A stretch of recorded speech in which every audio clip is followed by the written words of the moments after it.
Hey, it's Bronze and Modern Gods. I am John. And I'm Richard. Hi, everybody. Welcome. We've got all the normal stuff this week, underrated books of the week, viewer mail, hot book of the week, and just all that comic book discussion you crave with none of the drama, I hope. We have no drama, John. I'm trying to keep it drama-free here. Hey, if you want to help us out here, follow us on Facebook and Instagram at Bronze and Modern Gods. And if you're on YouTube, hit like, hit subscribe if you haven't yet. And we have a little a minor announcement, I suppose, Richard. We are launching memberships here on YouTube. So a lot of people have a few people, let's be honest, have emailed us asking how they can help support the show. And we're happy to announce that now you can just become a member here on YouTube if you watch us on YouTube for the cost of $2.99 a month. I feel like Sally Struthers. Just $2.99 a month. That's less than stopping at Starbucks. And that's less than tax on Starbucks. It really is. And this is a crazy stat when I was coming up with this.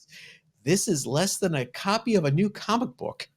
You can support the show and you get a few perks as well. Exclusive live member only streams. Yes, we'll go live, Richard and I, with members only. You get an extra show and tell episode here and there. You get shout outs in future videos. You get exclusive emojis and you get premium placement in live chats. Why would you do this? Why would you do this? Why?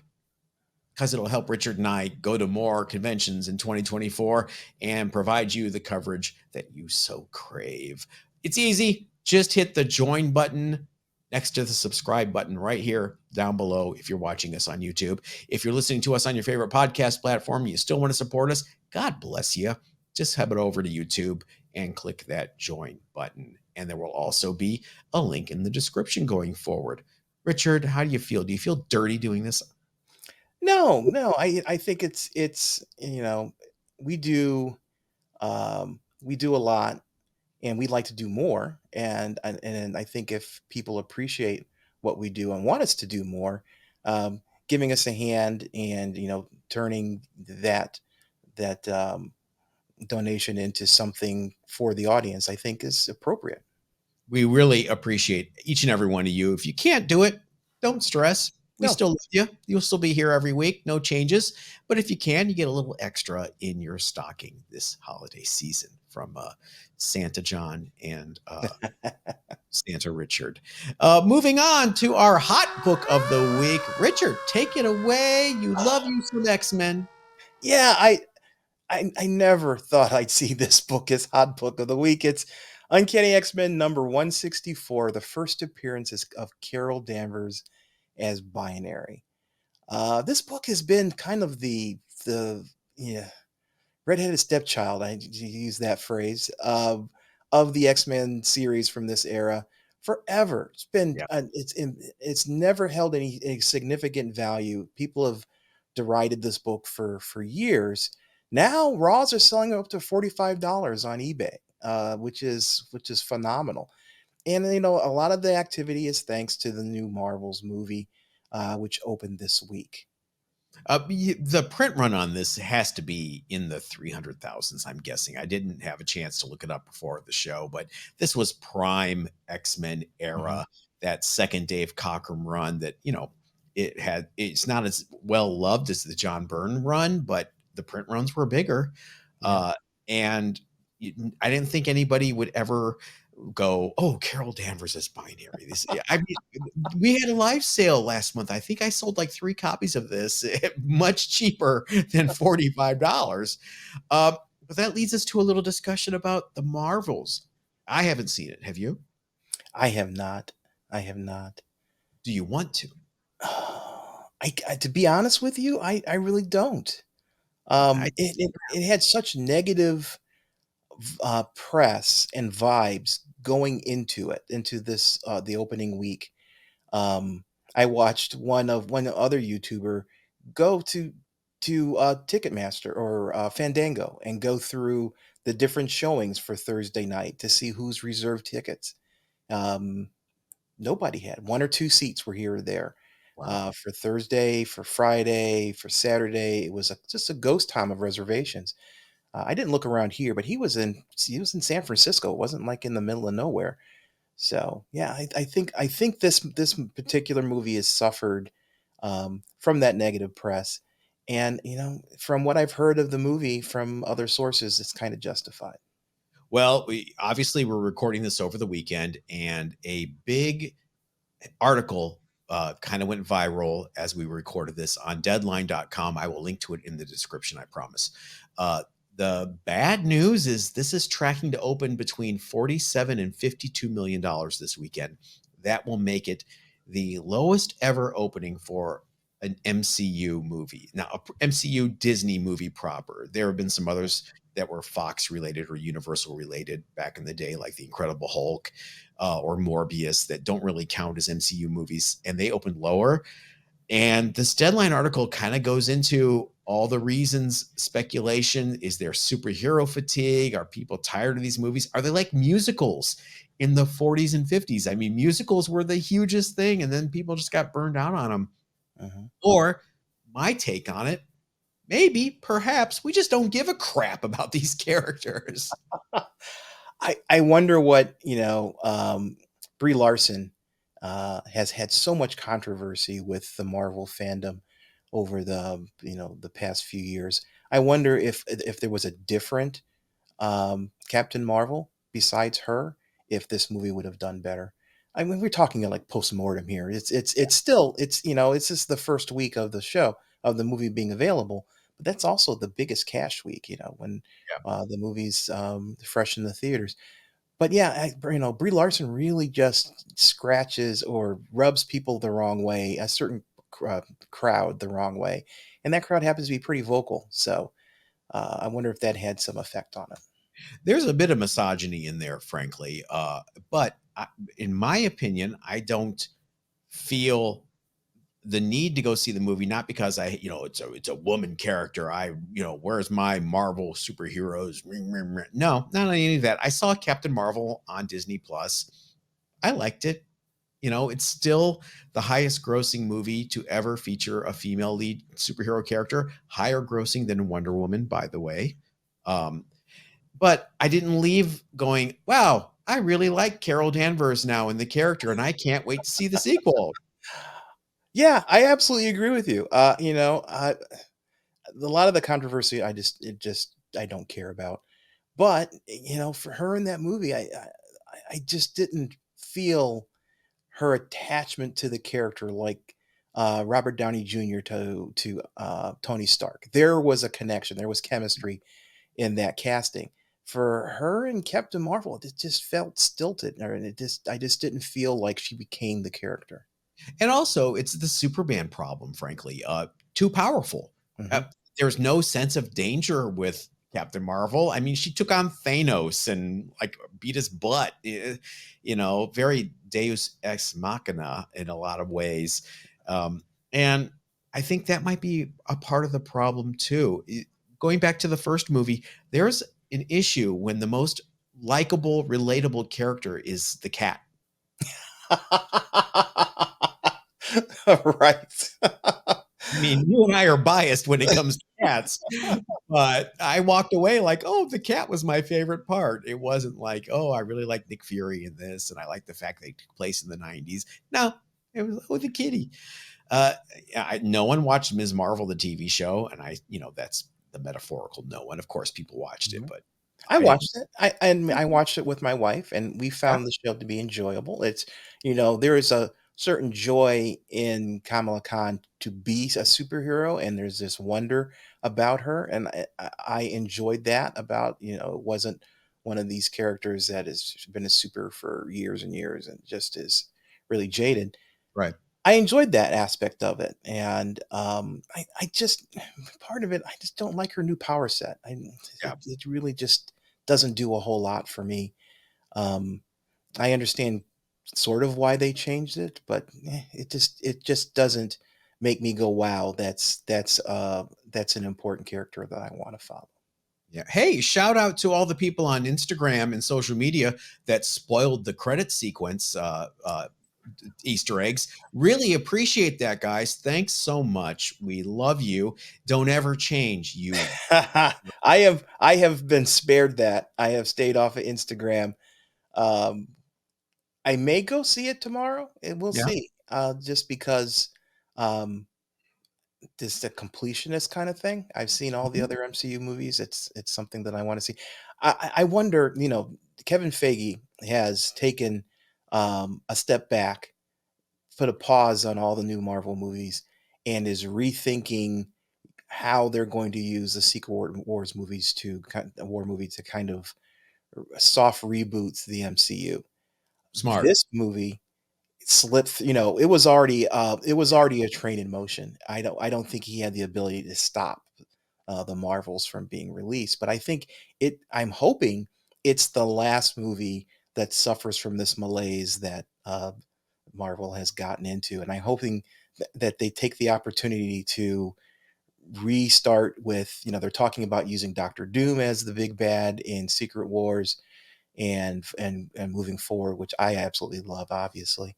So we'll see. I'm hoping this is the last of the worst, and the next Marvel movie, they'll take all the lessons learned from this last phase, which has just been really um, difficult to get through.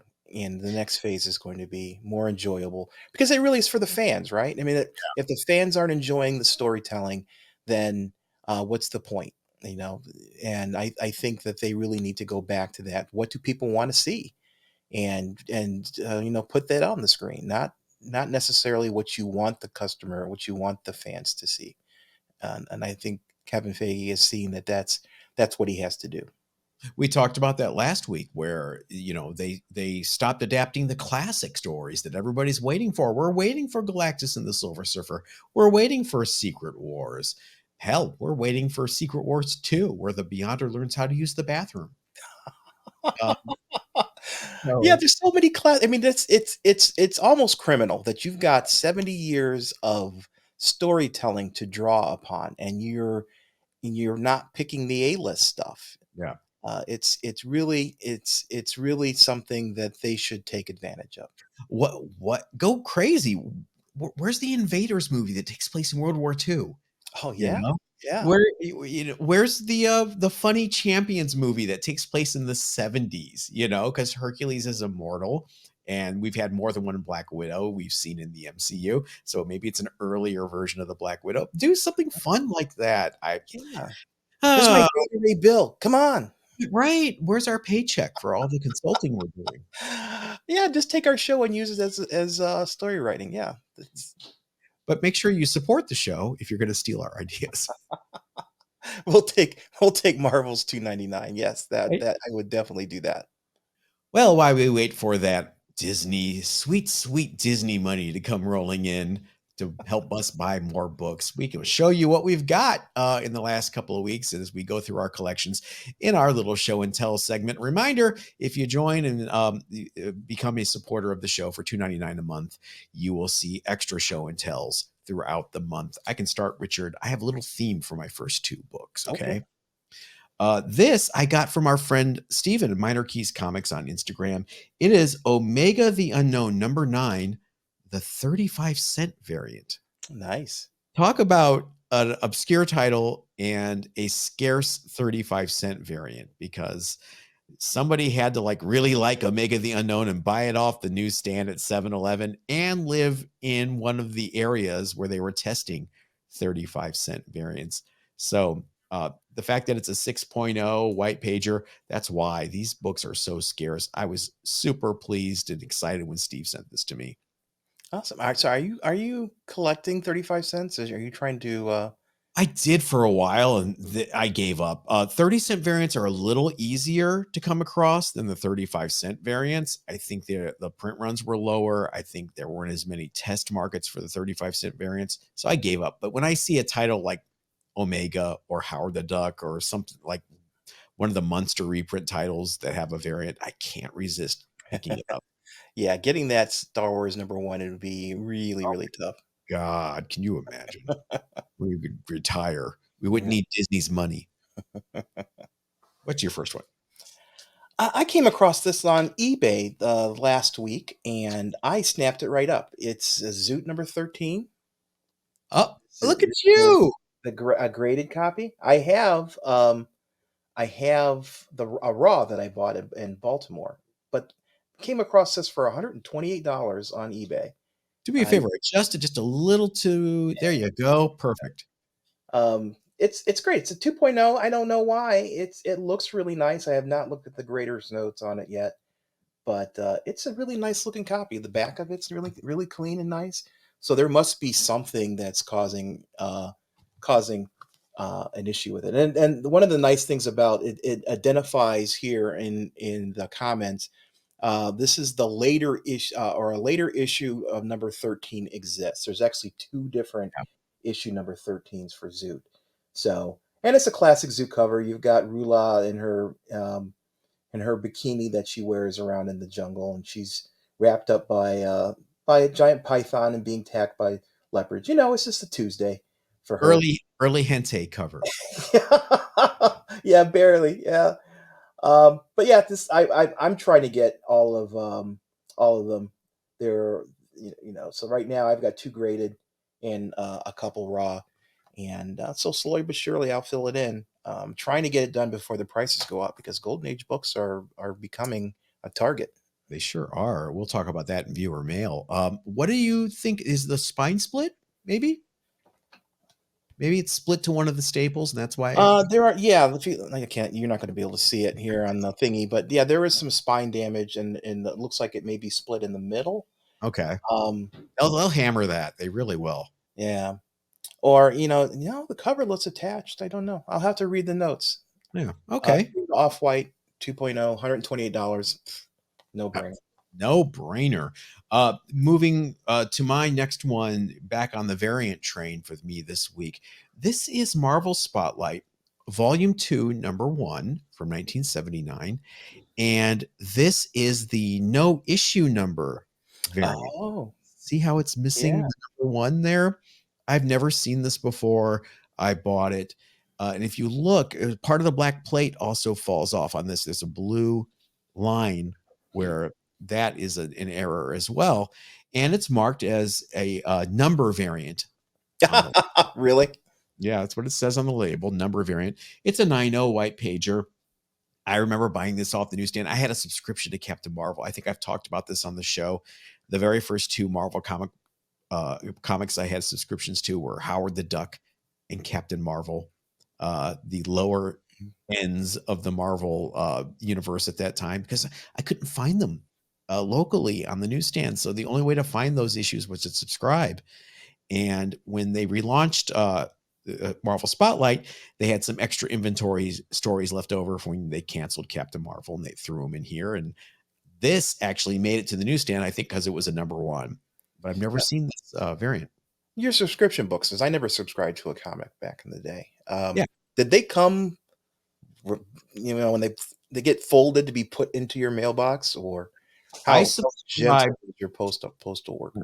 I subscribed in '77. It had to be. I can remember the first issue of Howard the Duck I got in the mail at home. It was Howard the Duck 17, Okay. and it came flat in a brown wrapper around it with nothing on the top, nothing on the bottom. So it could have slid out somewhere along. It never happened that way. Mm-hmm.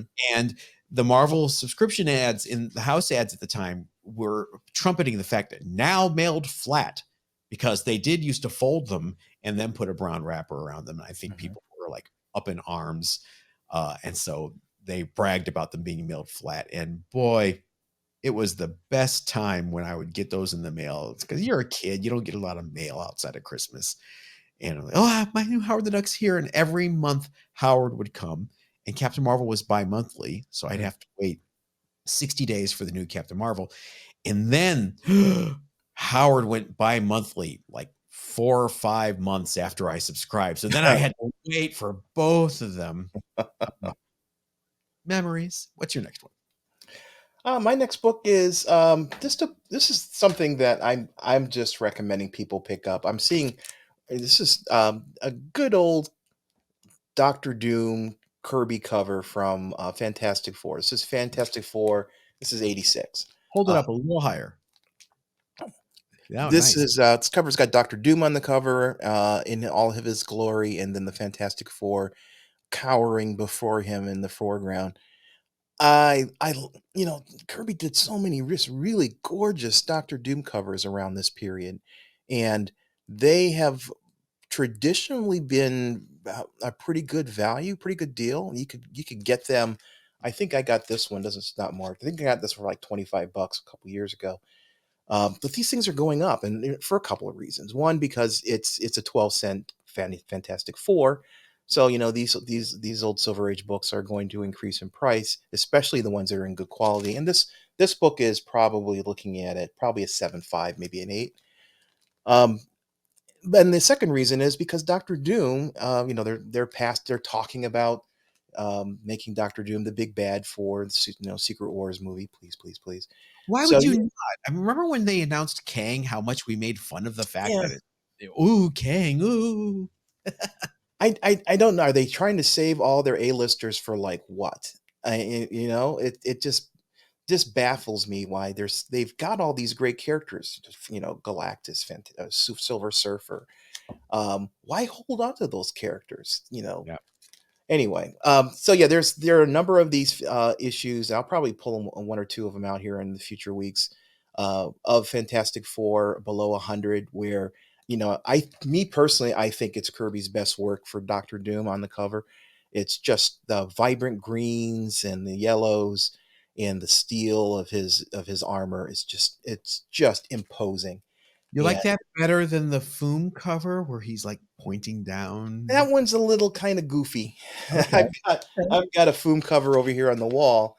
I mean, it's nice. It's good work, but you can't beat the colors. I don't. Yeah. You know, this era of comic book covers had almost a paint like quality to the ink. You know, the shading of there's different varying shades of green on here, and it's just fantastic. I think, and I don't think it's really been equal.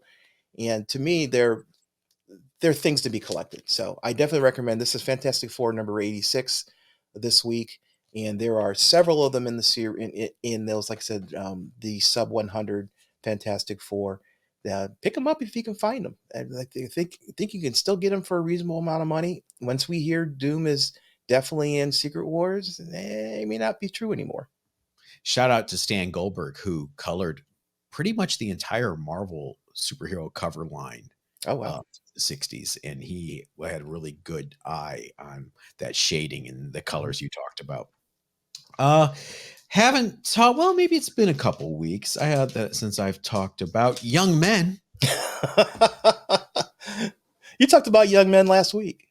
I did. I can't stop talking about Young Men, Richard. It's a problem. Uh, Uh, Young Men number 21. This is a 5.0 off-white pager from 1953. Just beautiful hot rod cover. This title went through so many, it's like Venus. It went through so many different genre permutations throughout its short history. It started off as an anthology, literally about young men in trouble. Like, you know, it was about teens and young boys who are in gangs and get involved in misadventures. And then it pivoted to being just a straight ahead Korean War title for a mhm. little bit. And then after that, it pivoted to be like a hot rod title. And I have a few slabs of the hot rod title covers. This is one of them featuring Flash Foster. That was the character that was featured in every race he would be in each issue. And then, as we saw last week with issue 25, it turned into a superhero title as they revived the timely big three superheroes. So, can't get enough Young Men, Richard. I love the word bubble covers. I love. I can. There's a lot there. I'm not going to read them all. They do go into a dissertation there on the cover. There was a period where either Stan or Martin Goodman was obsessed with the amount of story they could tell through word bubbles on the cover. And I'm looking at this in the light now. Man, is this pressable? I bet you I could crack this and get a 6.0, 6.5 out of it. But you know, oh, my Young Men 21 has been upgraded. Yeah, and I'm out 75 bucks. Yeah, and the time. Yeah. Let's not forget that. So, what's your next one? My next one is a J. Scott Campbell cover. I'm going to talk about J. Scott Campbell a little bit later. But this is in context. This is Amazing Spider-Man #2. This is a variant cover that is only available.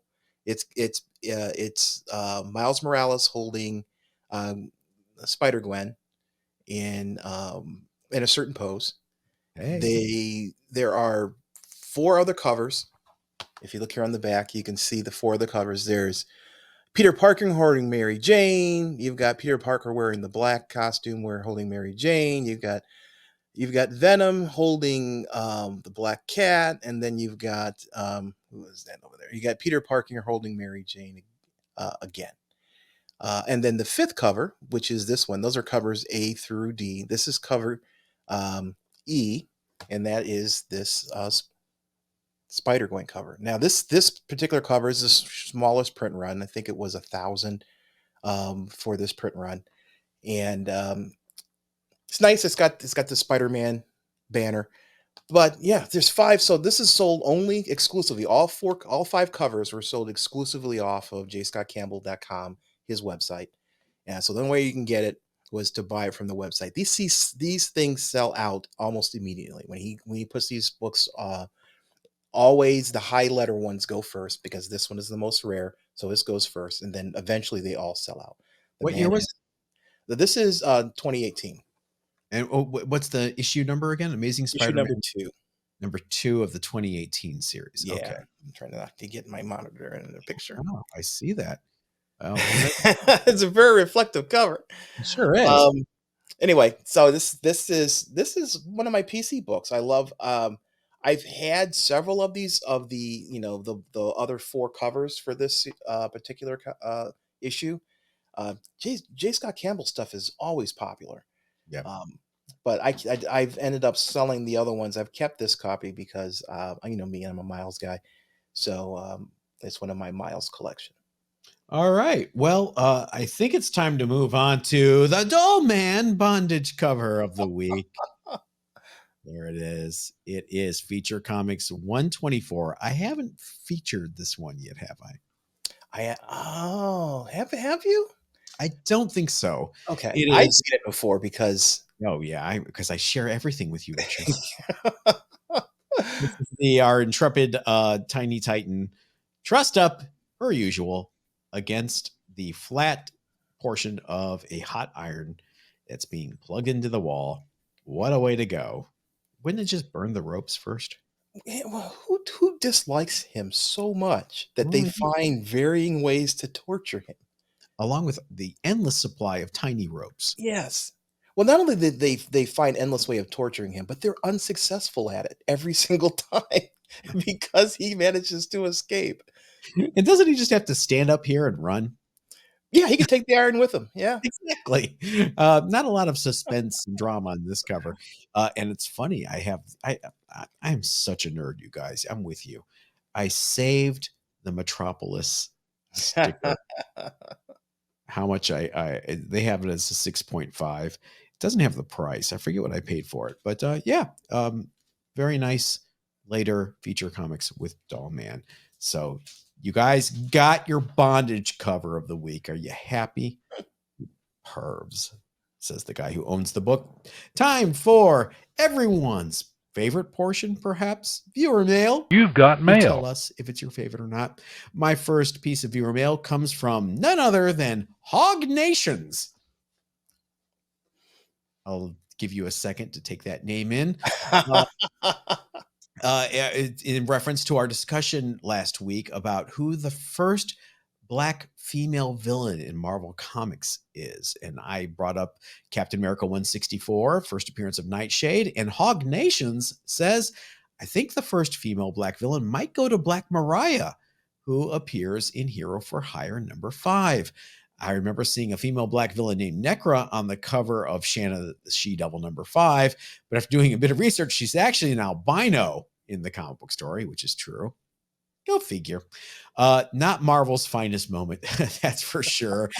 Hey, Hog Nations, put it in the pile of finest moments in comic book history. To your point, Black Mariah, Hero for Hire #5, January 1973. Nightshade, Captain America, number 164, August 1973. So right now, it's Black Mariah by 8 months. Yeah, if anybody, I mean, I tried to do some research, and I tried various Googling attempts. You can find black superheroes, but supervillains just don't seem to be called out very often. So Female on top of female that. supervillains, right? Yeah. So if you happen to have sources from that say something earlier than 1973, please let us know. I think I'm right. You guys will not hesitate to correct me. Please do if I'm wrong.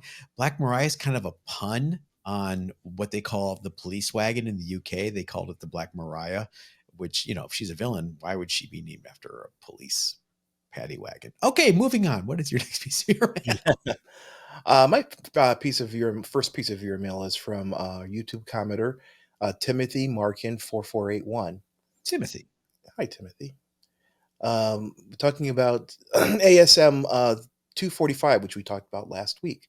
That issue of ASM 245 was dated October 1983, which was the month that Marvel dropped their Marvel Comics Group banner for across the tops of covers that has adorned those covers since 1972.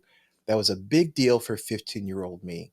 These days, I'm nostalgic for the banner across the top, such as Eric Larson's '70s homage variants for numerous image books. But at the time, it was a huge deal. As for changing the format, you could drop the hot book of the week since numerous other YouTube channels deal with such things. Focus on what makes you guys unique. I love seeing vintage comics, and many times it sets me on a new path for genres to collect or to focus on stuff I used to collect.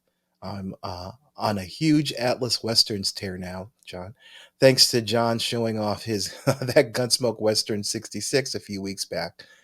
Love the whole channel, though you guys do something for us Gen X and older collectors that nobody else on YouTube does as well.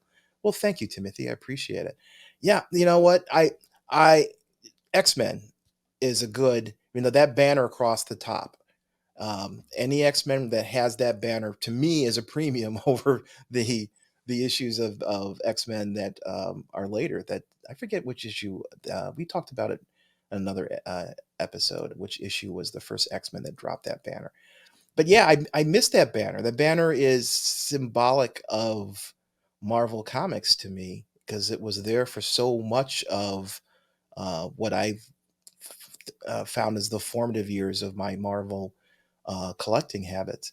And to see it gone, this seemed to be changing of the guard, sort of. I felt a kind of a change in the wind. So yeah, I'm nostalgic for it. Every now and then I do see some homage cover that has that Marvel Comics banner across the top, and it does bring back that nostalgia. I think that that style of cover, we've gone through so many different permutations over the years. I think we'll never see Marvel do something like that again unless it's some kind of homage. But no, I'm glad to see somebody else misses it besides me, John. First of all, Timothy, my apologies for turning you on to Atlas Westerns. I'm sure your wallet is suffering because there are a lot of people like me and you that want those, and the competition is tough. Yeah, when the banner disappeared, a part of my childhood died. Dear. Yeah. Uh, there was more room for the art. I understand why. And it was really kind of uh, going back to how Marvel started, that trade dress that Steve Ditko designed, that corner box that was free floating. There wasn't a banner there. So I understand why they did it, but, boo-hoo. My, oh, right. Say it again. We don't like change. No, stop change, please. From our email at bronzeandmoderngods@gmail.com from Tom May. This is from last month. I'm finally getting to it. Hey, Richard and John. It was Friday the 13th, and lo and behold, this dark beauty appeared like an apparition on the wall at my LCS. I now own a pretty damn nice copy of Swamp Thing #1. I still can't believe it. I may Beautiful. be skipping a few meals for a bit, but I felt it was well worth it. I couldn't pass it up. It's unlikely that I'll ever get another opportunity to find such a dark delight in the wild here again locally, so I seized it. I've got nobody else around right now who will appreciate this momentous occasion. So I figured I'd drop a line or two to my fellow comic book connoisseurs who definitely will. Have a good weekend and see you on the Monday live stream. Irresponsibly yours, Tom May. Tom, if you're skipping meals to buy comic books, you're doing it right. Yeah, there'll always be another meal down the road, right? Exactly. Right now, Susie Orman, who is still alive, is spinning in her grave. Congratulations, Tom. That is a beautiful looking copy. And I'm sure if you really get hungry, you can eat it. Richard, what is your next piece of viewer mail? My next piece is from YouTuber Steve Bradley 4885. There was an episode on Pawn Stars where a guy tried to sell a Frank Sinatra Gold Club, but it was worthless because nobody wanted it because they had the audience had died due to old age. Mhm. Do you think comics will also be in the same camp? I see much of a correction in silver, gold, bronze, modern age comics. Do you guys think we are in a crash and not a correction? When you're in the middle of a crash versus corrections, how do you tell the difference? Oh, modern gods, please spit out wisdom to us paper boys. Thanks. Almighty Isis. Well, Steve, I still feel we are in a correction. Um there is a floor to the value. We had for a couple of years we had a huge uh, bubble form because of a variety of things. COVID hit, meaning people had very few other options to do. You can't go outside, you can't leave, you're kind of stuck in the house. So comic collecting and going on eBay and doing live sales and all that was really, really popular because it was something to do. And then the federal government decided to drop $1,200 on every person in the United States. Um, that led to a surplus of disposable income, and that surplus went to comics. And what happened? Also, Marvel movies were on a tear. Um, we're not in the malaise. Weren't in the malaise that we're in right now. And because of that, all those factors, the prices of comic books started to spike. And in some instances, I think they spiked unrealistically. People were speculating on books because they thought they were going to be valuable given certain trends. And we got ourselves in a situation where the value of comics exceeded the value of those books from pre COVID days. I think what's happening now is, where COVID is something that's controllable at this point. We know we've burned through that $1,200 long ago, and we're entering kind of we'll call it an economic slowdown. I won't call it recession. And all those factors are causing that bubble to burst, and the prices are going down. But you know what? There's those prices have a floor, and the prices were the floor was what I consider what the prices were pre-COVID. And I don't think we'll see the key books sink below that floor. I mean, an amazing fantasy number 15 is always going to have a significant value just because of its scarcity, and the audience isn't going to age out for that book. So a lot of those keys and golden age keys, silver age keys, bronze age, what have you, will retain value. I think we'll continue to see the value of secondary books, filler books. Let's go back down to that pre-COVID price as well. But then, we've seen at the same time, we've seen spikes in other books, golden age books, for example. We've seen a spike in the value of those. So, certain key silver age books, particularly horror books, are spiking in value right now. So I think the market is still viable. I think it's a healthy market. I think that we simply have adjusted our expectations now that Marvel no longer is putting out hit after hit, and we don't have as much disposable income as we had. So we're adjusting to a new reality, and comic books will continue. Unlike I was trying to think of an analogy from you know things that have gone out of favor. Um, but collectibles have gone on to favor. But I couldn't think of anything good. To be Beanie honest. Babies, Beanie Babies, yeah. Cabbage Patch Dolls. I can think of Oh one. my goodness, yes. But here, as someone who works in the music industry, this hit home. The reason why Sinatra, gold golf clubs, whatever it was, aren't in demand is because the estate has done a crappy job of reintroducing Sinatra to a new generation over and over. As someone who works in music catalog, this is my life. This is what I do. And so making sure people are reintroduced to that artist's catalog through generations after generations is important. Do I think the Sinatra estate has been mishandled? Yes. Do I want to handle it? No. Um, it's also, it's also the fact that I saw this on CNBC and it hit home. We're home, we're not commuting, we're being given stimulus money, we get greedy. We're buying stuff, we're consuming. The economy is booming from a pandemic economy.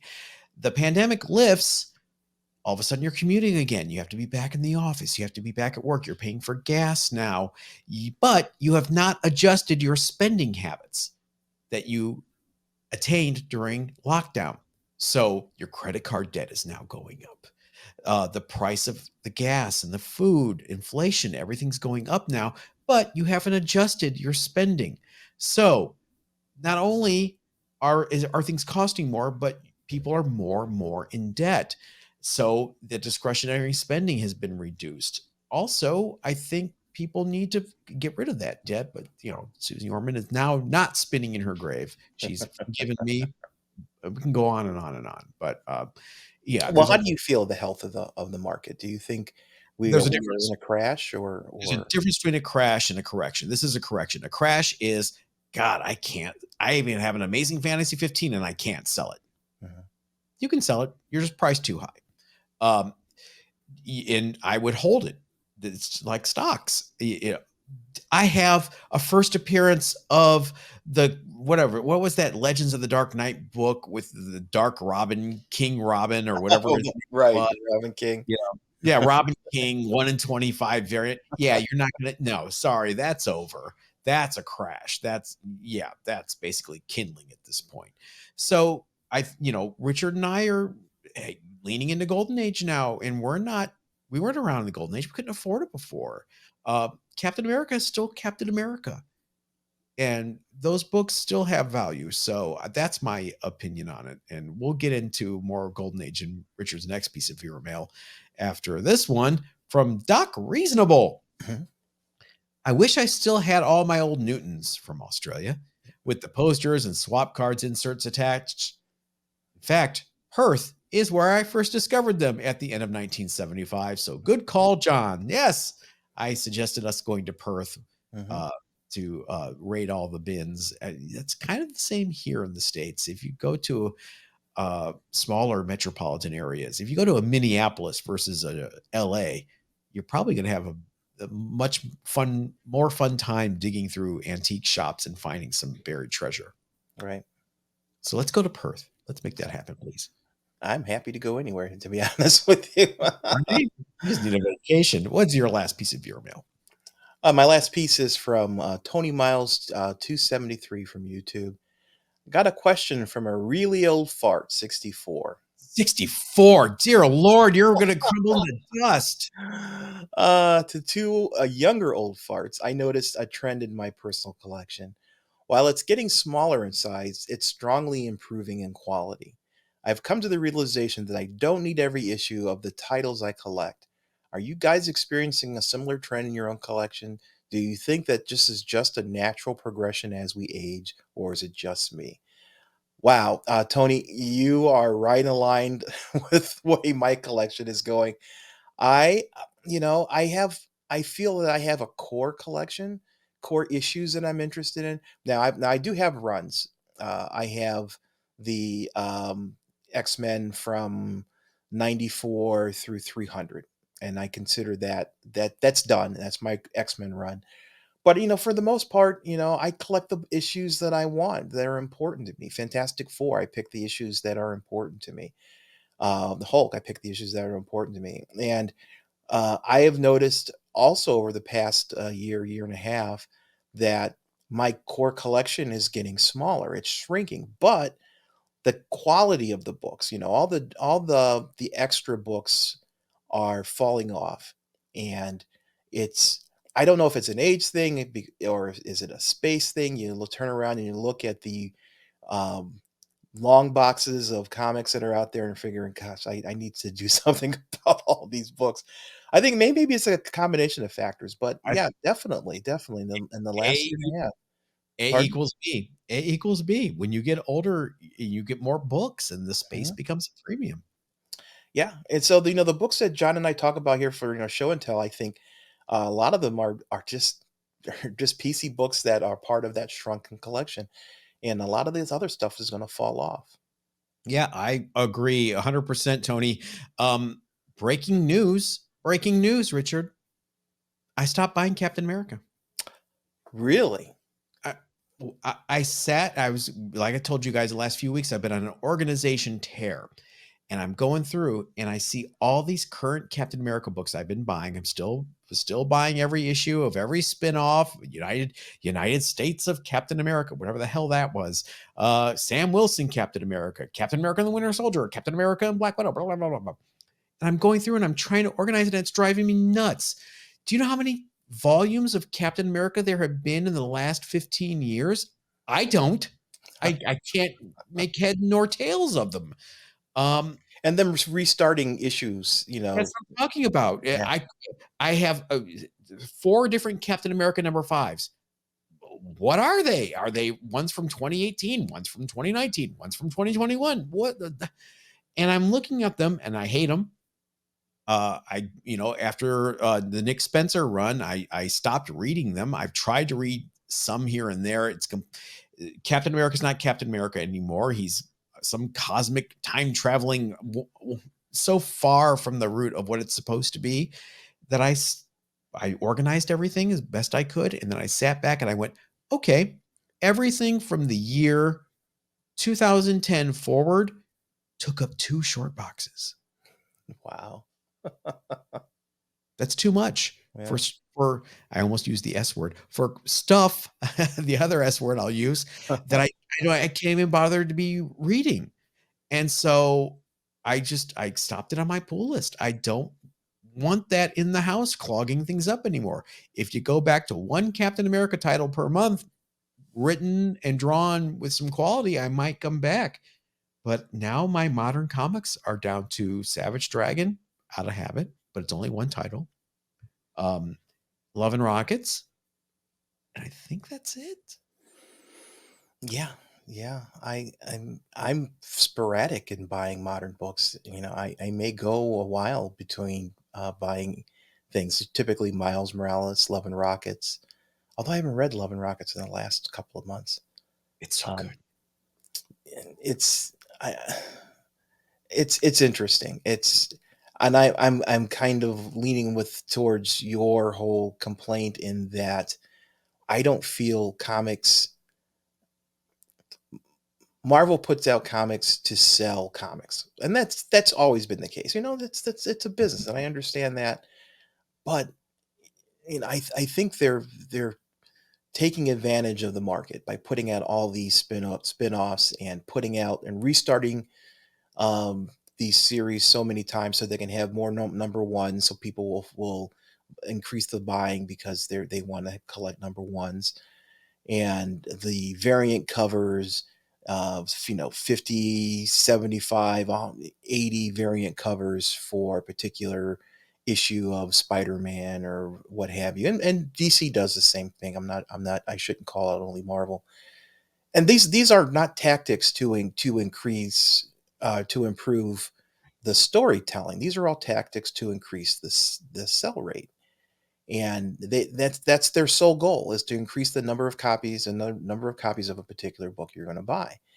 And I wish they would invest more time in the storytelling and the art and the direction that these stories go in.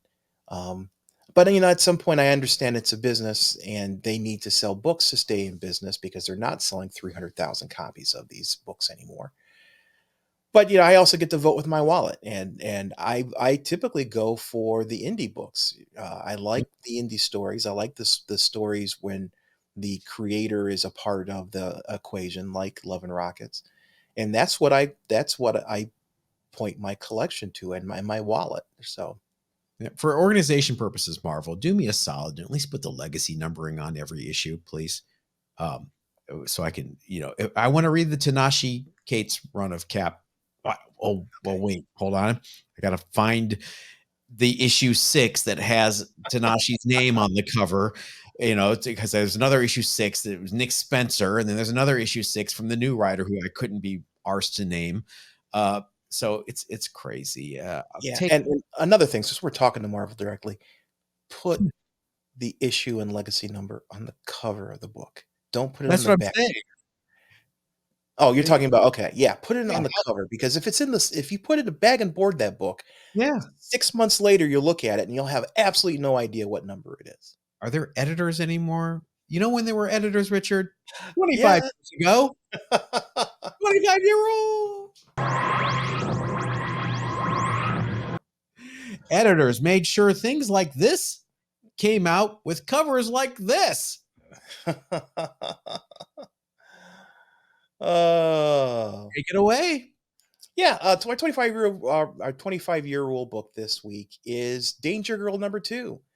Um, Specifically, the smoking gun variant, and then the variant of the smoking gun variant, the ruby red variant. This is Image Comics. J. Scott Campbell did the cover for this book. Image produced numerous versions, numerous covers of Danger Girl number 1 and number 2. This is the rarest of all of them. The ruby smoking gun variant, as I said, is a variant of a variant. The smoking gun variant had a 4,000 book print run. Then there were variants of the smoking gun, and you could tell on the cover because there's smoke coming out of the gun. It's very, very Is that catchy. what you're looking at? Oh yeah, yeah. The cover of this book is definitely one of those. Um, let's just say they're showing off the assets of the cover model. She's doing yoga, downward dog. That's it. But then of that smoking gun variant, there were 2 other variants of it. There was a platinum smoking gun with kind of silver writing for Danger Girl, and they had a print run of about 1,000. Then there was a ruby red variant where the lettering was red. I have not been able to come up with a print run for that, and as far as I can tell, there isn't any known number of issues of it. But as far as a CGC goes, they've only certified about 40 copies of the book. So it's definitely a hard to find book. The last sale of a 9.8 for the book happened in 2022 for $7,000. All right, Um, well, that's a crash book. Go on. yeah. Recallcomics.com, which is one of my favorite sites. If you haven't been there, go there. You can find out a whole bunch of stuff on rare comics. Apparently, artist J. Scott Campbell was appalled at the number of variants produced in the series, and also the pricing of them, which I find hilarious because of you've got And you 5 just cover variants of this 5 book. variants. Yeah. And he profits greatly by the number of variants he puts out for the book. So The J in J. Scott Campbell stands for just do as I say, not as I. um yeah, so this book, did you read Danger Girl back in the No, day? come on. uh, Is that book for me? no, it's not. Okay. J. Scott Campbell did the interior art for it too. So Mhm. if you're a J. Scott Campbell fan, you may want to pick it up. There are this particular rare variant, but there are also a large number of just regular Danger Girl number 2s you'll find in dollar bins all around the country. This is one of those covers where you look at it and you go, I don't think a woman has ever posed like that in real life for any reason, even in adult movies. Yeah, it's a cover that only Image could get away with. I couldn't see Marvel doing something like that. When they tried it with Spider Woman, they went all crazy. So Mr. Monera, I believe that's how you pronounce his name. Hey, underrated books of the week. It's time for those. Let's go back in time, Richard, to a simpler time when Captain America had one title with consistent numbering. Captain America 192. This is a special book for me because I had earlier issues of Captain America that I remember having, but this is the first issue of Captain America that I remember being obsessed with, looking at the cover for hours on end, reading it over and over again to tatters. And it's kind of like a little fill in story. Dr. Faustus takes over a plane. Just so happens that Steve Rogers is on that plane flying back from California to New York. One of those comic book coincidences. Oh, I just happen to be on the plane where my super villain nemesis is on as well.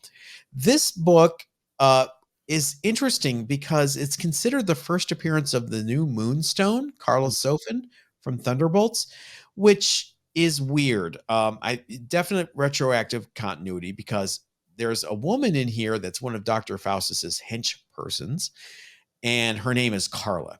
And that's it. That's the only reference to her. She doesn't have superpowers in here, but later she's brought back in The Incredible Hulk as a psychologist, which makes sense because Dr. Faustus was a psychiatrist, an evil psychiatrist. So she must have gone to the same university as Dr. Faustus. But again, I read this issue to bits, even though it features Frank Robbins art, our favorite. No, that's not the original copy, right? No, this is the nicest copy I could find. This is probably a 9.8. I'm going to have to get this sucker slabbed. Here, Frank Robbins is teamed with inker D. Bruce Berry, which is a nice combination because the art is actually really appealing. It's very complimentary to Frank Robbins. This was important. I get to the last page. There is a third of a page ad at the bottom of the last page. Next issue, the return of Jack King Kirby to Marvel with the Mad Bomb story. I was obsessed. What does this mean? Who is King Kirby? Why is he so important? I don't understand. Who is this Jack Kirby? Color me intrigued as a young John. The last sale for Captain America 192 was for a CGC 9.8 in August of this year for $360. Before that, the last sale for a 9.8 was in 2021 for $600. Bubble. Yep. I'll never sell mine. Thank you, Cap 192. What is your underrated book of the week? My book is Black Cat Mystery number 32 from 1951. This is a Harvey book. Now, most people, when they think of Black Cat Mystery, think of the radium guy, the cover where the guy's face is melting off and it says Black Cat across the cover. Very, very recognizable cover and very collectible cover. Obviously, I saw a 0.5 on eBay was selling for $5,000. So, very definitely a very high-end book. But there are other great books in this series I think are being overlooked. This particular issue is a classic bondage cover, and it's you got a woman who's being dropped down a hole. Her arms are tied above her head, and their guy is cutting the ropes, and there's kind of a little audience of people watching, and it's it's kind of a macabre scene. But there are only 48 copies of this particular issue on the census, and Golden Age books are becoming more and more popular. And I still think this is a good deal that you can find. I saw on eBay there is a raw copy which the seller claimed to be 2.5, 3, going for $300. Now that's definitely better than the 5,000 for the Black Hat Mystery 50. Obviously, this book isn't as iconic as that book is, but over time, I can see the value of this book going up. Bondage covers, there's a lot of us pervs out there. The bondage covers are a collectible type of book, and finding a Golden Age book for that kind of reasonable price from a line like Black Cat Mystery, I think is great. And me personally, I'd rather pay $600 for a book that only has 48 on the census than $600 for a Bronze Age book that has 15,000 on the census. So, Yep. Yeah, Quality over quantity. yep, I think it's a good buy. I think it's something to keep an eye out on the other books of the Black Cat mystery line. Let's take a moment and look at this cover. Okay, I'm looking at it right now. The guy with the little kitty cat mask and cape that looks like, it was homemade Halloween costume with his pink leopard skin short hot pants.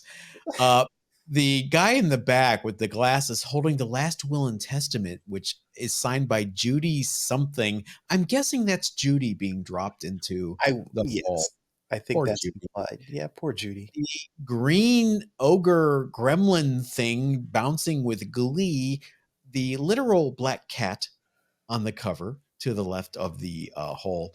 And for Mhm, the longest time, I couldn't figure out what that pink circle was on the rock over in the bottom left-hand corner till I mhm, finally figured it out. Do you know what that is? mm-mm. It's the cover to the hole. It's the handle. I'm guessing. Okay. Or it's someone's IUD. I don't know. I just find it amazing that Judy happens to be wearing a bikini, she's being dropped down the hole. The whole thing is just insanity. I think this is a Lee Elias cover. Lee Elias, God rest your soul, you nutso perv. I think mushrooms were a thing back then, magic mushrooms. So there you go. There you go, folks. Extra long one for you this week. That's what she said. Make sure you follow us at Facebook and Instagram at Bronze and Modern Gods. If you want to see an extra show and tell video this week, hit join down at the bottom. Pony up $2.99 a month. You'll get some extra episodes, some extra perks, some live streams. Right, Richard? Right, John? All right, everybody. We'll see you on the extra episode if you join. If not, we'll see you next week. Everybody stay safe.